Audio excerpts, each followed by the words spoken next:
Good afternoon, everyone. Welcome to the Eisenhower Presidential Library and Museum. My name is Todd Arrington. I'm the director here, and it's my pleasure to welcome you here today for April's Lunch and Learn program.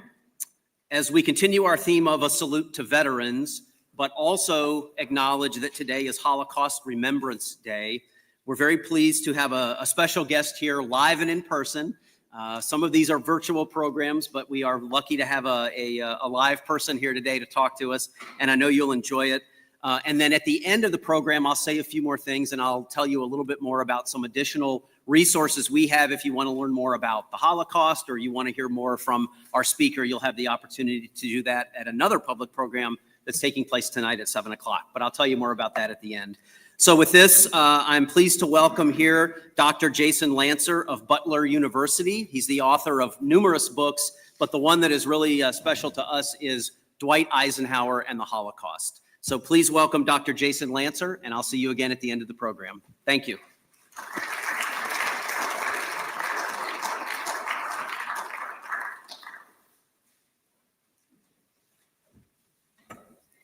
Well, thank you, Todd, and thank you, everyone, for coming out today and braving the chance of inclement weather. As a fellow Midwesterner, I know that chance all too well. That being said, it always reminds me of, especially on a day like today, in which we are here gathered to talk a little bit about Dwight Eisenhower. One of my favorite Eisenhower stories, which was he was either during or right after his presidency, he was invited to give a talk. I think it was at Penn State when his brother was president there.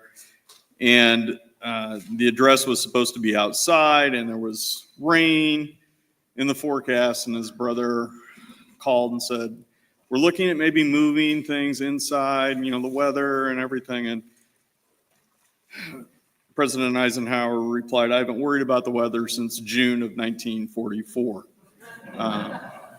So when I woke up this morning and it was a little gray outside, I wasn't worried about the weather all that much either. But thank you. This is a great turnout, and I'm very happy to be here with you live and in person to talk a little bit about Eisenhower and the Holocaust. Now you're being fed. You have what look to be pretty comfortable chairs. You don't have a clock in front of you, which means you can't tell how long I'm going to talk.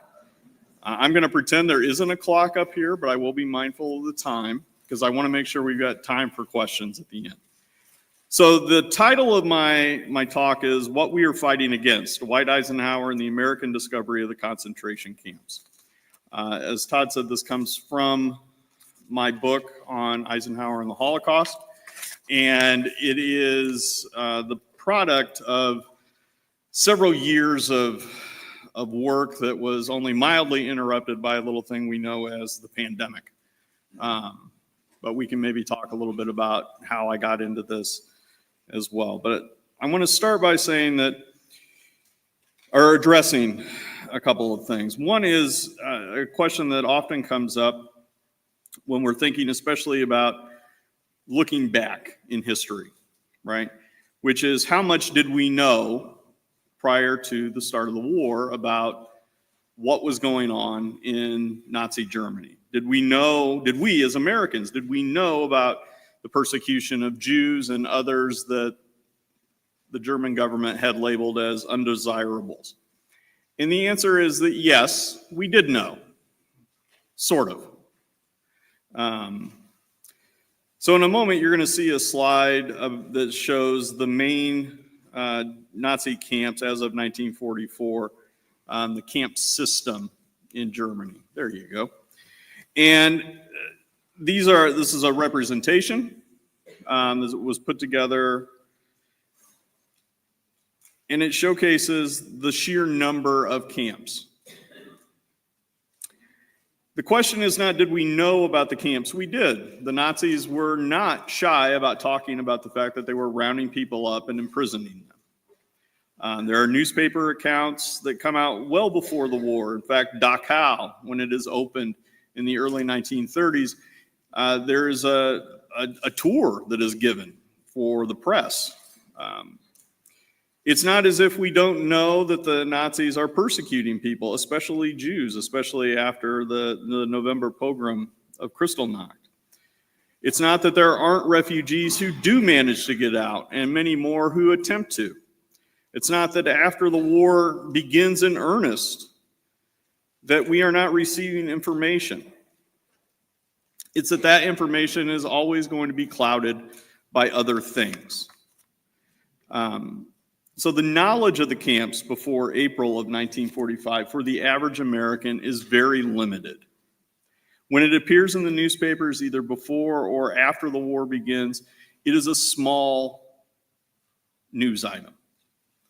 When reports are given directly to people like Franklin Roosevelt, the camp system is acknowledged, the persecutions are noted, but the knowledge of the camps never becomes a matter of top military priority. In fact, we can date as historians that we know about the camp system and to a degree what will become known as the Holocaust since at least 1942. I say at least, as you'll see here in a second on another slide, that at least is from an asterisk because of the knowledge of the camps that was out there prior to 1942. But the Western Allies, including and especially in our case, the United States, never see it as part of the war planning process. The camps are an auxiliary part of the Nazi experiment, the Nazi governing system, the Nazi way of war, as far as Americans are concerned. And it is an item that is little noted in terms of why we fight the war. We know about the war crimes. We know about the death camps, most famously Auschwitz, which is liberated in early 1945 by the Soviets. But again, not even this knowledge penetrates or changes the course of the war. Part of that has to do with the Soviets failing to publicize or incorporate that knowledge into their understanding of the war. We can perhaps talk about more about this later, but Joseph Stalin, the premier of the Soviet Union, believes that there is a hierarchy of suffering, and at the top, and really the only people worth talking about, are Soviet citizens. Jews and others pale in comparison to the losses in Stalin's worldview of what the Soviets have endured because of the Nazis. So there's no reason to overtly publicize the Nazis were targeting and exterminating millions of other people. But it also has to do with, here in the United States, a very, very growing concern that we should not be duped by propaganda. This is a word that we will come back to in a little bit. But the feeling amongst most Americans is that during the First World War, the United States had listened to largely Great Britain and its publicization of supposed German atrocities, especially against Belgium. Those atrocities, as it turned out, were largely exaggerated, if they occurred at all. And so coming out of World War I, the United States has an almost no touch, no talk kinds of view of supposed war crimes of our enemies. We don't want to believe that they could be true, a very human reaction, but also we doubt that they could be true because of our past experience. There is also, and this should not be discounted, especially in places like the State Department, a number of rather rabid or overt anti-Semites who, especially when Jewish issues come up, instantly dismiss them and do not promote further discussion. So despite mounting evidence of the Holocaust, including in the press, the Allies are never going to make this a priority. Ending the camps is not viewed as a worthy priority. In fact, pretty much everyone in the Franklin Roosevelt administration will argue that winning the war will end any killing that is occurring in the camps. That is a very sound argument. If you defeat Germany, you will put an end to their camp system. So we shouldn't prioritize the camps, we should prioritize defeating Germany. It is logical, it is sound, it is also incredibly circular in its reasoning. We don't have to do anything about it because by doing this, we will take care of that. That's the way of the war prior to April of 1945. Those are the marching orders of General Dwight Eisenhower when he heads to take command in Europe. His mission is to destroy the German military machine, to liberate those areas of North Africa and the European continent that are now under the control of the Third Reich. Eisenhower and many others, including President Roosevelt, see this in very grand terms, very patriotic terms, very, one might say, American terms. In Eisenhower's own words, and here you have a long excerpt from an even longer letter, although considering it's a single page, it's not that long, of Eisenhower's D-Day proclamation. You are about to embark upon the Great Crusade. The eyes of the world are upon you. The hope and prayers of liberty-loving people everywhere march with you. In company with our brave allies and brothers in arms on other fronts, you will bring about the destruction of the German war machine, the elimination of Nazi tyranny over the oppressed peoples of Europe, and security for ourselves and a free world. Good luck, and let us beseech the blessing of Almighty God upon this great and noble undertaking. This is grandiose. This is patriotic. This is putting what D-Day and thus the invasion of Europe, the liberation of Europe, in very broad terms and strokes, in some of the best and most concise language possible. I'd urge you, if you've never listened to it, to also find, we don't have a slide on this. This isn't at the FDR library after all, but Franklin Roosevelt's D-Day prayer that he reads, which invokes similar sentiments. Patriotic, religious, grand in their undertaking, the kinds of things that the U.S. government had been talking about since we entered the war in December of 1941. But in more practical terms, these sentiments reflect something else. They reflect a very American way of war. How would we understand it? Well, perhaps we would understand it best as Eisenhower likely sort of framed it, which was in sports terms. We were one side, the Germans were the other. We were the good guys, they were the bad guys. We were going to win, they were going to lose. Despite invocations of God, despite talk of liberty and patriotism, there is a perhaps glaring lack of discussion of a moral reason. The Germans are simply the other side, and they have to be beaten. Liberation will come to the areas of the world that the Germans have conquered. We are talking about nations, not necessarily people. But all that changes with the American advance through Western Europe. Now, on this next slide, what you're going to see is a map from the 89th U.S. Infantry.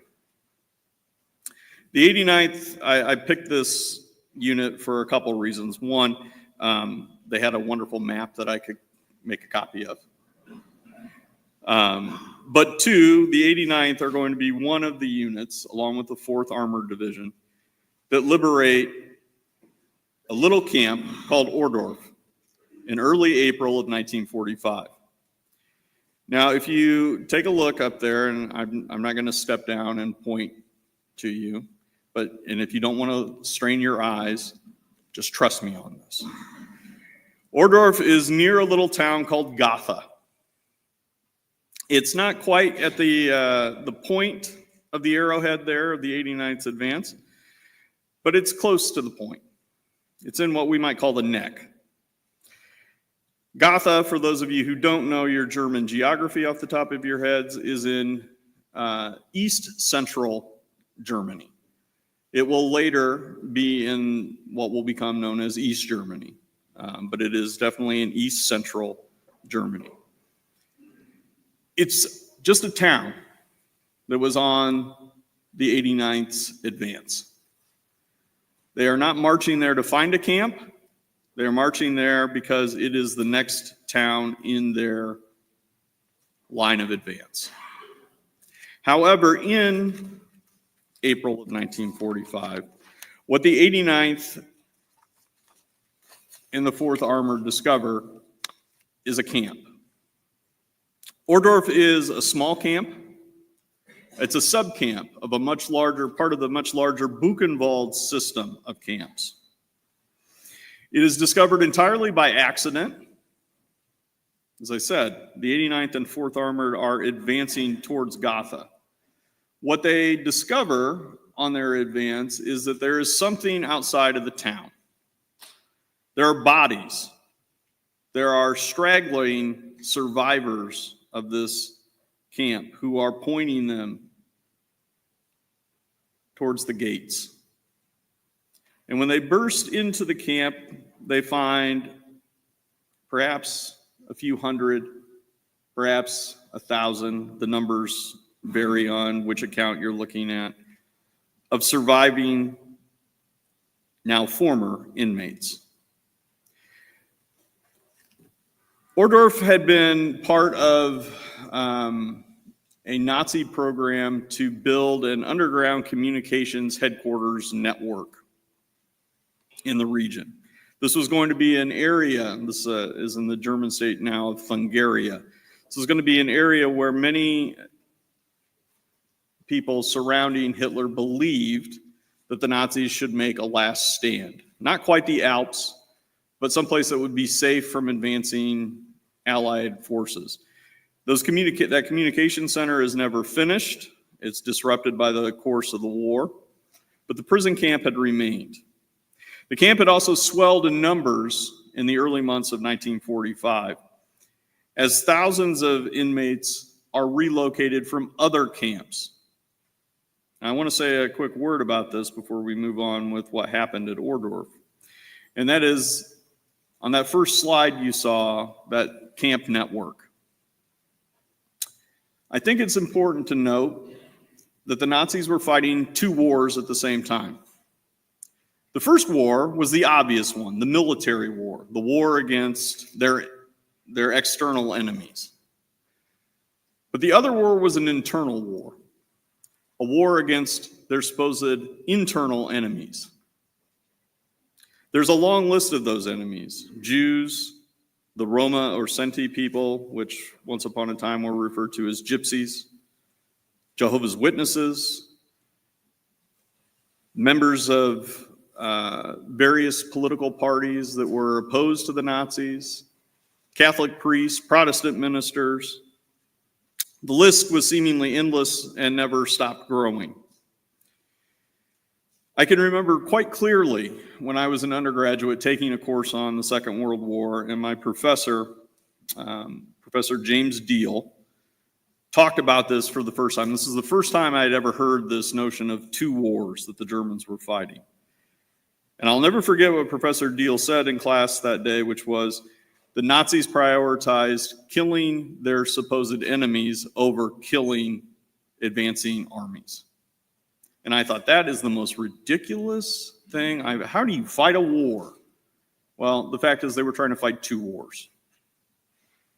And they prioritized the camps, which meant that as those Allied armies were advancing, really starting in January of 1945 and moving forward, they are collapsing the camp system, but they are not releasing any of the prisoners. Instead, they are moving those prisoners, those they deemed still fit enough to do more labor. They are moving them to different camps. That means they're clogging the roads with prisoners by walking. They're utilizing the train, the rail networks to move prisoners, all rather than move their own men and supplies towards the front, or sometimes in competition with that very military understanding of the war.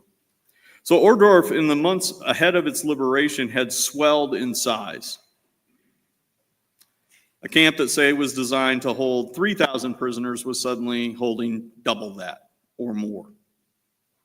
What had happened in the early days of April 1945 was that the Germans knew the Americans were advancing in the area and began moving healthier prisoners, and I will say healthier, none of them were in great physical shape, healthier prisoners out of Ohrdruf and to other camps, including to Buchenwald.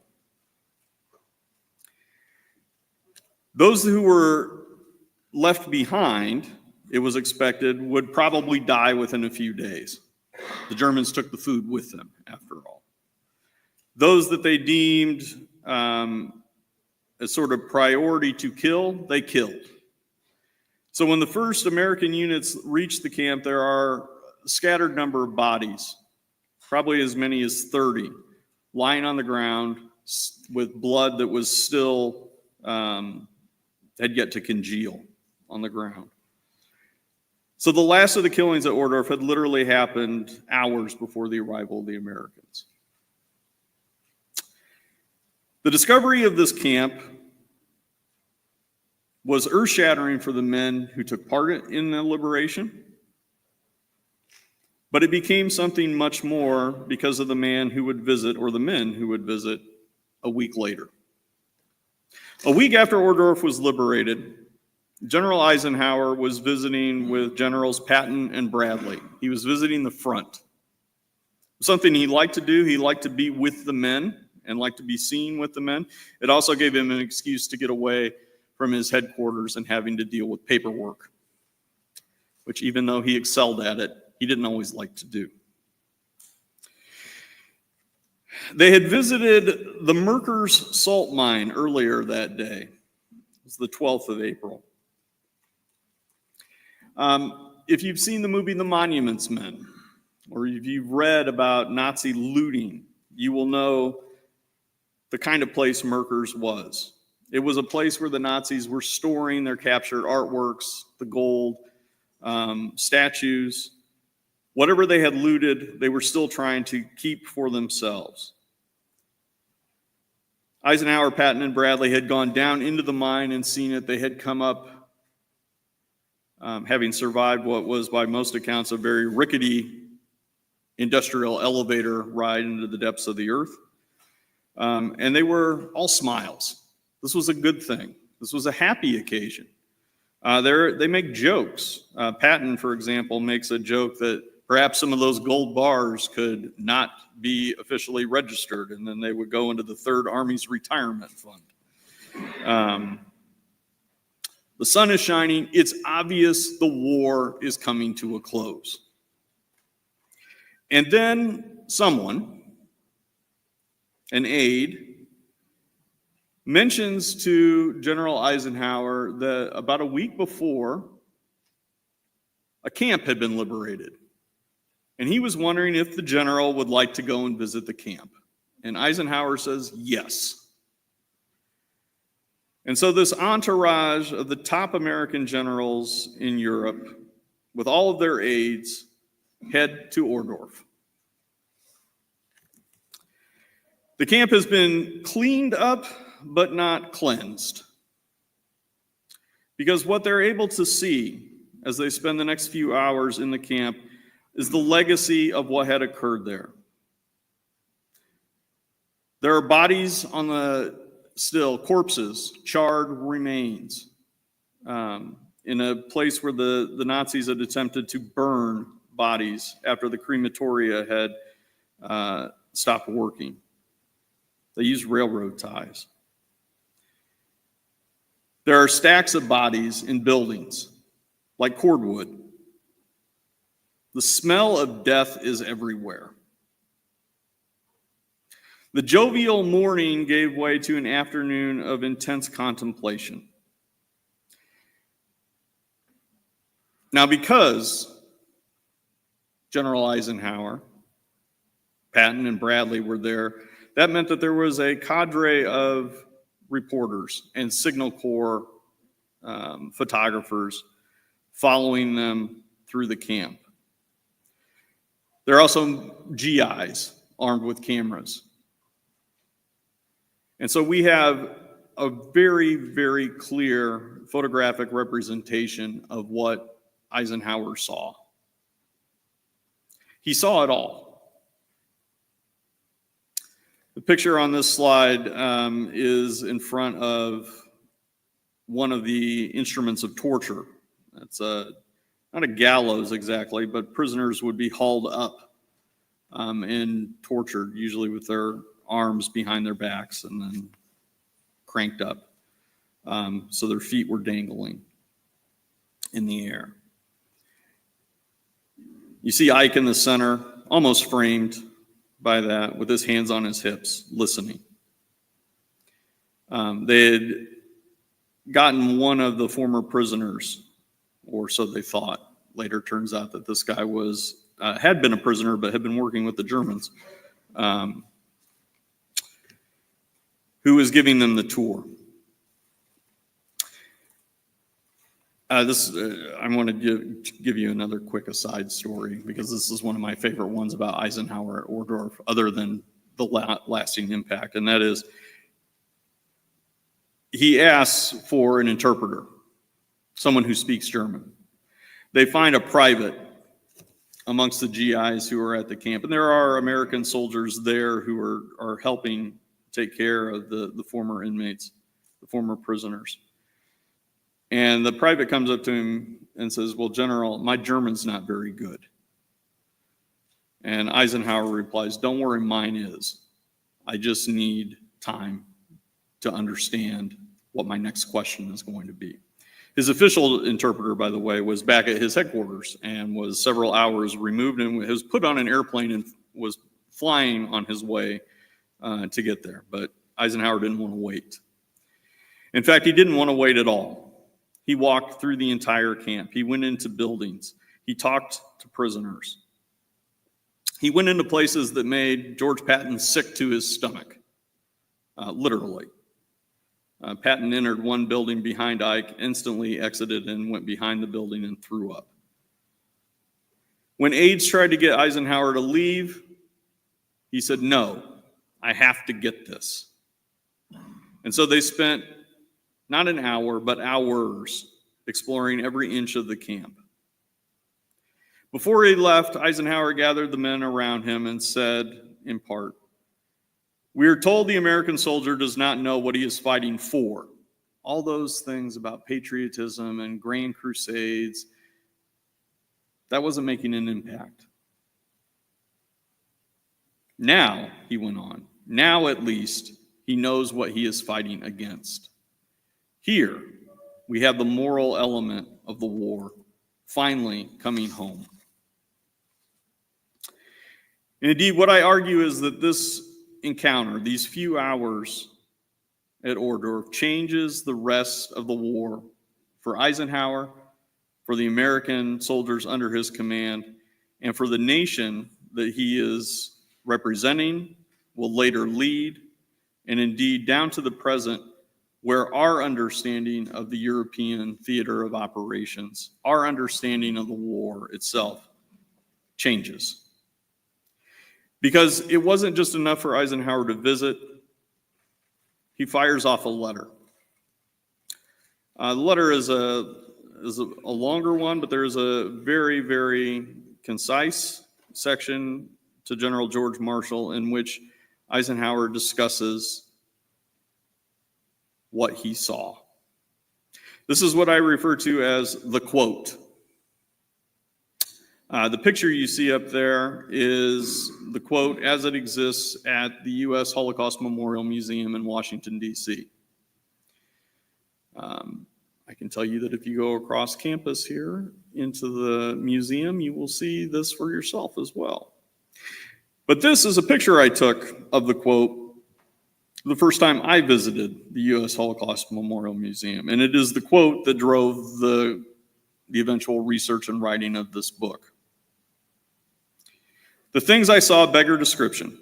The visual evidence and the verbal testimony of starvation, cruelty, and bestiality were overpowering. I made the visit deliberately in order to be in a position to give firsthand, his emphasis, evidence of these things, if ever in the future there develops a tendency to charge these allegations merely to propaganda. He goes on to request that Marshall organize a congressional delegation to come, and he's already also informed Marshall that he is going to be making the same request of Prime Minister Winston Churchill to have a parliament delegation sent over. In the weeks to come, there will be another delegation of press editors, as well as members of Congress who are already in Europe who show up once this breaks, because this letter is not going to remain top secret for very long. There will be other key figures, such as religious leaders who organize trips as well, all to come and see the camps. What Eisenhower wants is for more people to see what he saw. Indeed, by the time he writes this letter to General Marshall, he's receiving news that more and more camps, indeed nearly a camp a day for the last month, actually over the last month of the war, the U.S. alone will liberate over 60 camps of various kinds. And if you know the month of April into May, that means that it's about 2 camps a day. He tells Marshall, we're finding more of these. This isn't a one-off. There seems to be a real pattern to this. And indeed, what his intelligence officers, his G2 branch, are beginning to do is assemble the millions of pieces of fragmentary evidence that they had already. The knowledge of the camps, the fact that forced labor was being used, all those things that they knew, they were now creating a mosaic picture, because for the first time they were being asked to put it all together. But Eisenhower was worried. He was worried that people wouldn't believe. Again, remember American worries about propaganda and stories. He wants more people to see it for themselves. He orders documentation, more pictures, more interviews. He orders the collection of evidence. He orders that German civilians from the areas near the camps be brought in, first to witness the horrors for themselves, and second to help clean up and care for the survivors. He also orders American soldiers, as they advance in the wake of the discovery of camps, as more units pour into Germany along these routes, to visit the camps for themselves. He wants everyone to know what they are fighting against. It changes the narrative. And as it turns out, it's a very powerful, powerful moment. Because suddenly, for the first time, Americans are becoming liberators of people, not just of nations. This moral understanding of the Allied war effort is infused in how Americans begin to discuss why we fought, and later on, how our ancestors fought this war. In the immediate aftermath of visiting Ohrdruf, in the immediate aftermath of the end of the war, we see this impact Eisenhower in a number of ways. After Adolf Hitler commits suicide at the end of April, which, as some Americans argue, comes just a day or so after the publicization. Maybe I need to take a drink of water.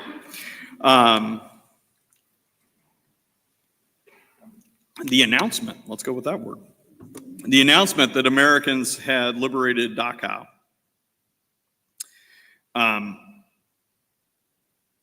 There is 1 week where there is a rump Third Reich still in existence, a new German government. It's that government, not Hitler, who commits suicide, that will surrender. But there are elements of that government that still want to try and negotiate. However, since very early on in the war, the U.S. position and that of our allies had been that there would be unconditional surrender. There would be no terms. When Field Marshal Alfred Jodl appears at Eisenhower's headquarters to tender the surrender of all German forces. Eisenhower at first refuses to meet with him. There will be no treating. There will be no deal making. That Jodl is told at the outset. When he finally signs the agreement or agrees to do so, he is then ushered in to talk to Ike. Eisenhower does not return his salute, nor does he offer his hand. He is far gone from the notion that Jodl is a fellow officer just on the other side. What he's seen at Ohrdruf means that the Nazis are something much worse than just the opposing side of a war. He instructs Jodl to make sure and to convey that this is an unconditional surrender of everyone under German control or the German military. And then he ushers him out of his office. Now that's May 7th. I bring that up because the Soviets are not happy with this. There's no Soviet representative at this surrender. And they immediately demand that there be a second surrender ceremony, which is why you see that S in parentheses, a second surrender ceremony in Berlin. I bring that up because in a few weeks, we will celebrate the end of World War II. Most people will date that to May 8th because that's when the surrender ceremony in Berlin takes place. But as I'd like to point out, the Germans actually surrendered on May 7th, and they did so to Eisenhower. Now, there is an American representative in Berlin on May 8th, but it's not Eisenhower, who thinks that this is all sort of a ridiculous show thing. The Germans have surrendered. But regardless, by the end of the first week of May, the war is over. Now, that could have been the end of this story, but it's not. Because for the next 6 months, roughly, Dwight Eisenhower is going to serve as the American military governor of the American zone of occupied Germany. And that means it's Eisenhower who gets to set the precedent for how we deal with the aftermath of the war. That means it's Eisenhower who pushes for a very strong denazification process. Now, there are fits and starts, and there are definitely, it is not perfect. But then again, and we're not going to get into this, how do you decide if someone is just a German who happened to serve in the German army, and how do you decide who a Nazi is? Can you really fire every German who was a civil servant during the Third Reich? Who fills those places? How do you create a civilian government? That's beyond today's lecture, and I've already gone further than I wanted to with it. But denazification, as it happens in the American zone, is really, especially in the first few years, directly a result of Eisenhower's attempt to root this out, this Nazi virus out from the German populace. It's also, and I think this is important to note, that the reason we have the Nuremberg trials, and indeed refer to the IMT, the International Military Tribunal trials, as the Nuremberg trials to begin with, is because of Eisenhower. The decision had been made long ago that the leaders of the Third Reich were going to be put on trial for their long list of crimes against the world. This is a novel legal argument at the time. And so there is concern that this not be some sort of rump or kangaroo court, that there be due process as much as possible. The Soviets wanted the trials to be held in Berlin. And of course, there's a great symbolic meaning had they been held in Berlin. However, Berlin, if you don't know, got a lot of Allied attention during the war. We decimated the city. In some areas, there's no stone left unturned. There are reasons why suddenly rather flat Berlin and Brandenburg, the state Berlin, Berlin is its own city-state, but Brandenburg surrounds it. Rather flat Brandenburg suddenly has hills in the years after the war. Those hills are made of rubble. Rubble from a destroyed city that is then hauled outside. If you ever get out there, I highly recommend going out and seeing Teufelsberg, literally the Devil's Mountain. It's wonderful today. It's a park. There's also a former Cold War surveillance center museum that's also an art installation at the top. But it's wonderful. It's wooded. There's trails. You have to kind of keep your eye out for wild boars. It's a great trek. But that hill didn't exist until we hauled rubble outside of the city. Be that as it may, there's concern about doing a trial in Berlin. And so the decision was made, put forward in part by Eisenhower, that instead the trial should be held in the American zone of occupation, in Nuremberg. Yes, a destroyed, also saw bombing and fighting, but less destroyed than Berlin. Also, it's in the American zone of occupation. If I haven't mentioned that already, let me say it again. Nuremberg's in the American zone of occupation. That means we can control how the trial looks. Eisenhower goes above and beyond, not just in ensuring that there is due process in this system, which means that the German defendants all have legal counsel that are paid. But he also makes sure that the various delegations are able to easily travel back and forth around Germany. But it's not just this impartial patina that's put on the trial. Eisenhower also orders more evidence to be collected and brought to Nuremberg so that the prosecution has everything it needs at its disposal. In fact, by the time the trials begin, Supreme Court Justice Robert Jackson, who is the leader of the American prosecution team, requests an end to the collection of evidence. They have more than enough. And indeed, we're still sorting through all the evidence that Eisenhower and his men collected to the present. In some respects, the Nazis created their own hangman's noose. They were too good and too proud at documenting what they were doing. Let me talk very briefly here because I want to, like I said, I'm cognizant of our time and I want to make sure that we've got time for plenty of questions. I want to go back to the aftermath of all this. The Soviet Union will talk about a hierarchy of suffering. No one's allowed to have suffered more than the Soviets. But the camps are a problem because at places like Sachsenhausen, the nearest concentration camp to Berlin itself, there are thousands of Soviet POWs who are interned there, many of whom are killed by the Nazis. But the Soviets are going to look at prisoners of war, their fellow citizens who suffer most directly, in some respects, having been captured by the Nazis and interned in these camps, as somehow having been traitors because they did not die for Mother Russia. So when we think about how the Soviets talk about the camps and their impact on the war, it's very little. They talk a good deal, and rightfully so, about the horrors of the scorched earth policy that both the Nazis and the Soviets enacted on Eastern Europe and into Russia itself. They don't talk very much about what the Nazis were doing in the camps. That being said, the British do. The British liberate Bergen-Belsen. It's the main camp that they liberate.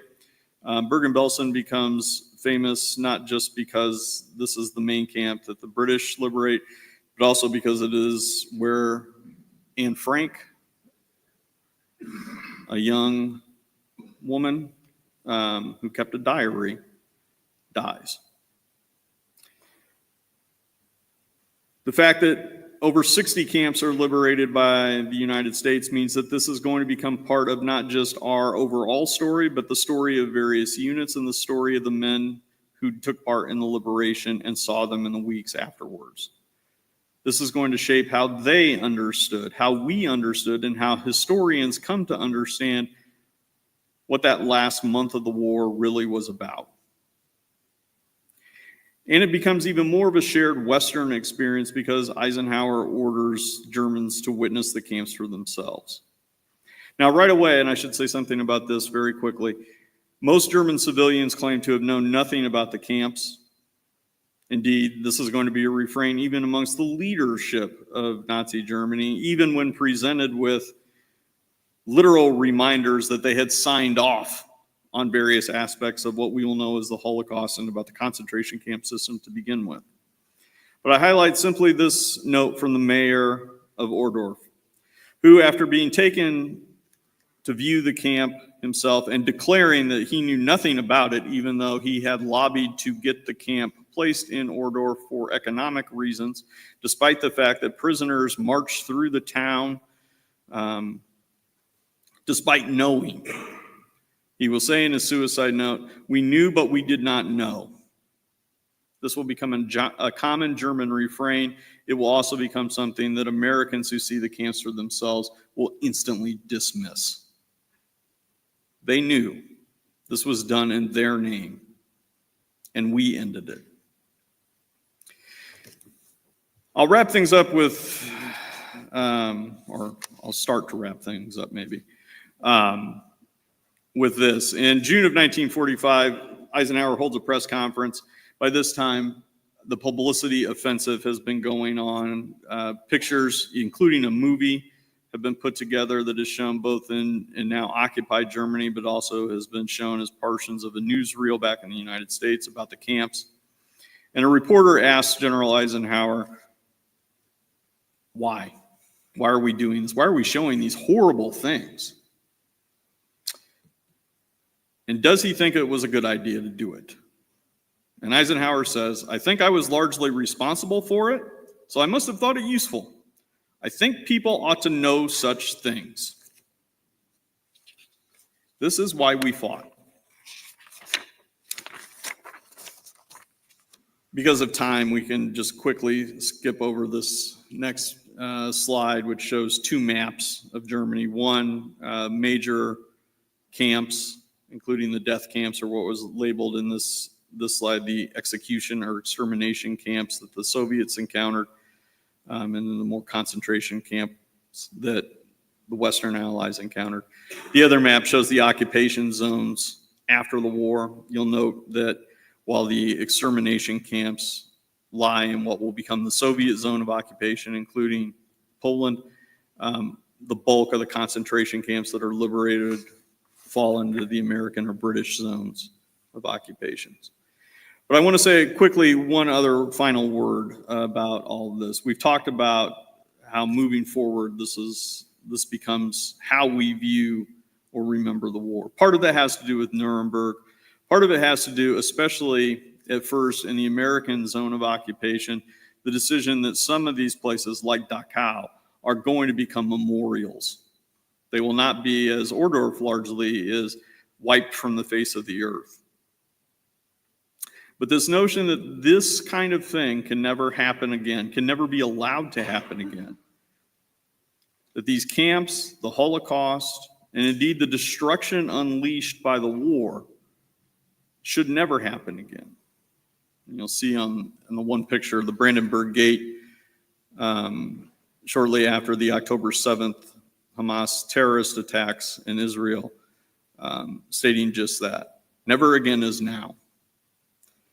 The first time most Americans heard that phrase, never again, uttered, I would argue, or articulated, it came with a Midwestern accent and from the steely resolve in the pen of Dwight Eisenhower. And so it is very important that we remember this, not just on Holocaust Remembrance Day, but every day. I thank you so much for your time, your attendance, and your attention. And I'll wrap things up. And I think we'll probably have a little bit of time for some questions before Todd comes and kicks me out from behind at this wonderful podium, which, by the way, let me just say, as somebody whose university has gotten rid of podiums, I adore this podium. Thank you.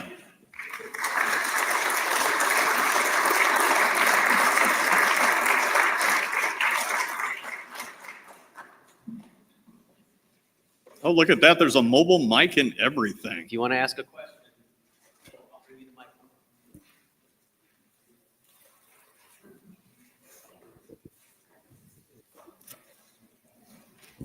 So this might be a little outside of what you're talking about today, but when the 45th Infantry discovered a camp, they took matters in their own hands. How did Ike prevent that from spreading as these camps were discovered more and more? Well, he's not on the ground everywhere. Indeed, even as we see with Ohrdruf, he's there a week after the fact. I think Patton discusses in one of his letters after one of the camps was liberated that some of his men maybe had enacted some justice on some SS guards that were captured, and that he was not going to move forward with any sort of formal prosecution of those men, that it just happened. That's not following strict military protocol by any stretch of the imagination. We don't round up prisoners and shoot them. But at the same time, while cautioning against making, it's never an official policy, obviously, and it's not something that Eisenhower endorses, but I think having seen Ohrdruf for himself, he understands where the emotion was coming from to cause such things to occur. There's some hands over here too. Yes, sir. Or make Todd run a little bit. I'm looking at this and hearing it, and I've been to the Holocaust Museum and several times. You talked about the generals wanted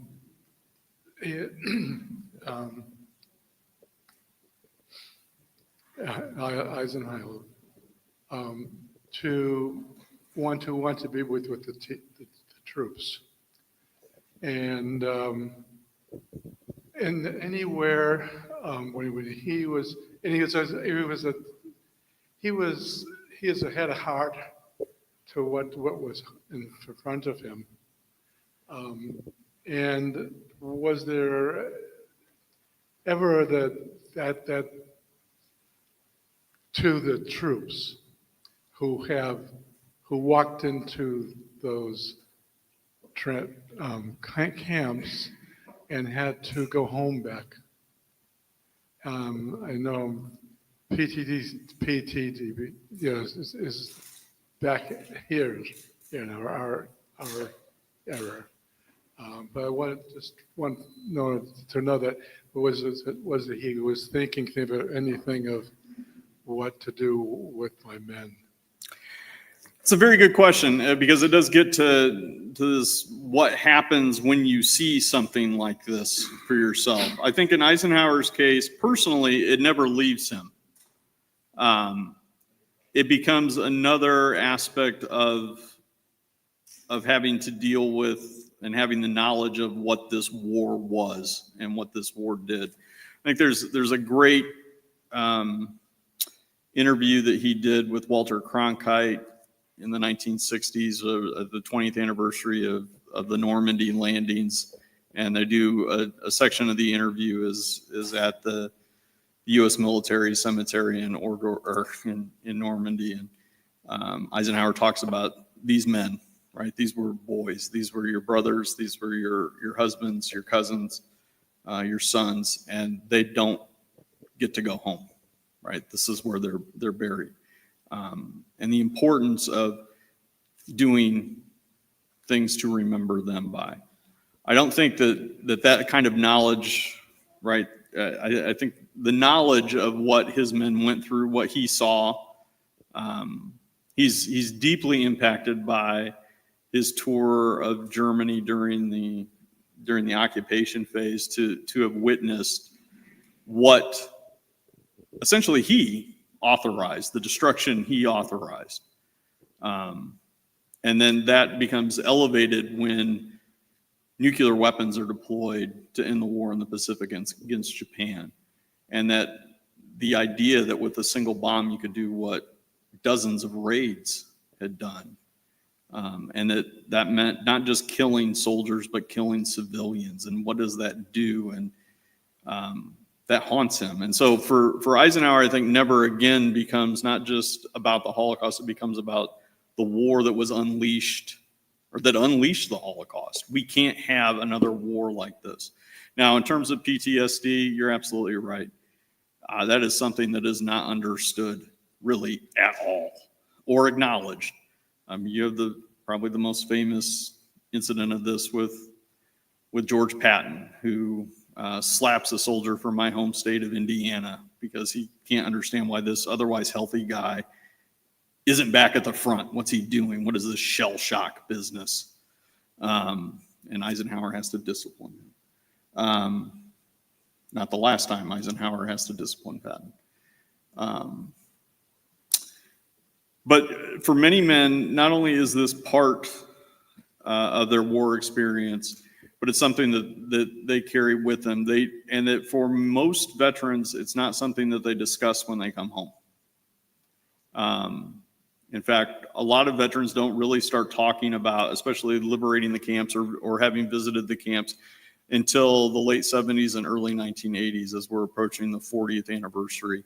And there is a concerted effort by historians and by various organizations, including the organizing committee of the U.S. Holocaust Memorial Museum, to get these oral histories before that generation starts to, in large number, leave us behind.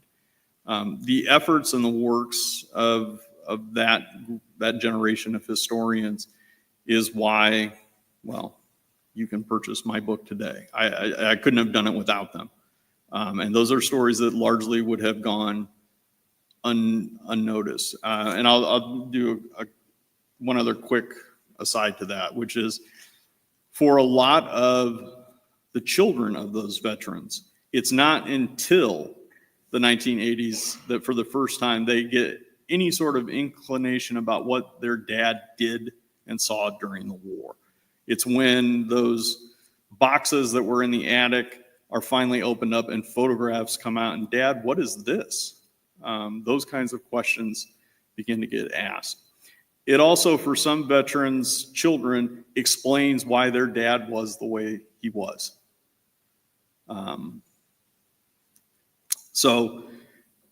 I think that we are far removed from that now. We have a much better understanding of things like post-traumatic stress disorder.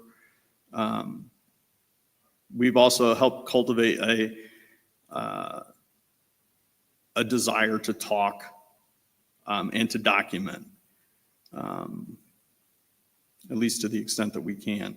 Not just those events, but much more recent events. And that's a good thing. Yes, ma'am. Yes. Oh, we're getting the mic. For the online people, so they can hear you. As I was listening to you, I was wondering, back in the States when this was becoming known, how much publication was there about it? Because I can remember asking my mother, my father was a veteran of the war, and why did this happen? How could you have let the Holocaust happen? And she said, we knew nothing about it. And that's what my question is, when did publication of this start, getting out into the ordinary people? Thank you. That's an excellent question. So when did we know? It's maybe the $1 million historical question for Americans in the Holocaust. The answer is we knew, and I don't want to echo the mayor of Gotha, but we knew, but we didn't know. We had bits and pieces, but we'll move to the wartime itself. When an organization, whether it's, say, the World Jewish Congress or a government in exile, publishes and gets out not just to the halls of power in Washington, D.C. and London, evidence of Nazi crimes, it makes the newspapers, but it's never the front page. It's never above the fold. It's going to be one of those little articles that fills the column on the side, probably on page 12 or something like that, right? Once there are battles to be fought, that's front page news. And there's this very real concern, even when you've got the evidence, that this could just be propaganda. We just don't know. And I'll say one other thing here, because we're at 1 o'clock. But I'm more than happy to take more questions after Todd gets up here and officially closes us down. So don't worry about that. And that is, there are American GIs, for example, who go off to fight in Europe, who have heard about the camps. Maybe they've read about it. Maybe they are the children who were refugees who made it out of Europe, who knew that my aunt and uncle got sent to some place called Dachau, and we don't know what happened to them. But as one of the veterans whose testimony I think made it into the book, and it was one of my favorites, he said, well, we knew about camps. We'd heard that the Nazis had camps. But you told me about a camp. I'm thinking church camp? A YMCA camp? Maybe like something like the Works Progress Administration, those New Deal camps where you sent guys off and they did construction work? That was what a camp was.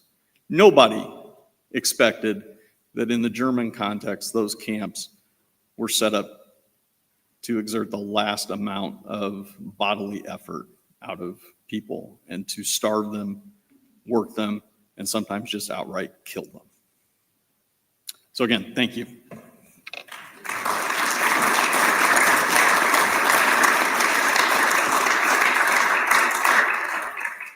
Well, thank you all for coming today. Dr. Lantzer, thank you. We appreciate your time and sharing your knowledge with us as we mark Holocaust Remembrance Day. Just a few things to let you know about as well that you might be interested in if you're interested in this topic that we've been talking about today. First of all, in our museum across the campus here, we do have a small display of some Holocaust-related items featuring documents from our holdings, including some of the ones that Dr. Lantzer used in his research here a few years ago. If you'd like to know more about the Holocaust, you can check out our social media channels, YouTube channel. You can also find our Reels series called The Whole Shebang, hashtag History in a Minute. And of course, our Club Eisenhower podcast, which we've rejuvenated this year. And we have an episode featuring Dr. Lantzer as the guest, and that will post on Wednesday, April 30th, right at the end of the month. We want to thank our program sponsors today, the Eisenhower Foundation and the Jeff Coat Memorial Foundation. We also hope you'll consider coming back to campus tonight at 7 o'clock. Up in our visitor center, we're going to have a second program with Dr. Lantzer. This one will be more of a conversation between Dr. Lantzer and a particularly brilliant member of our staff, me. Couldn't resist. And to please note, that program will not be live streamed, but it will be recorded and put on our YouTube channel shortly. We also invite you back here next month on May 22nd for the monthly lunch and lecture program. That time on May 22nd, we'll welcome a representative from the Truman Presidential Library, and they'll be talking about Korean War records. As a reminder, also, there are surveys on your tables, and that will certainly help us and help us improve these programs if you're willing to fill one out. Also, for those of you joining virtually, there's a link for a digital survey in the program description. And as always, you can find more information about everything we do here at the Eisenhower Presidential Library on our website, eisenhowerlibrary.gov, and you can also get added to our mailing list because everyone needs more email. So thank you all for coming today. We hope you enjoyed the program. And if you have additional questions you would like to ask, I know Dr. Lantzer is willing to hang around and talk a little bit more. Otherwise, thank you for coming today and enjoy the rest of your day. We'll see you again soon. Thank you.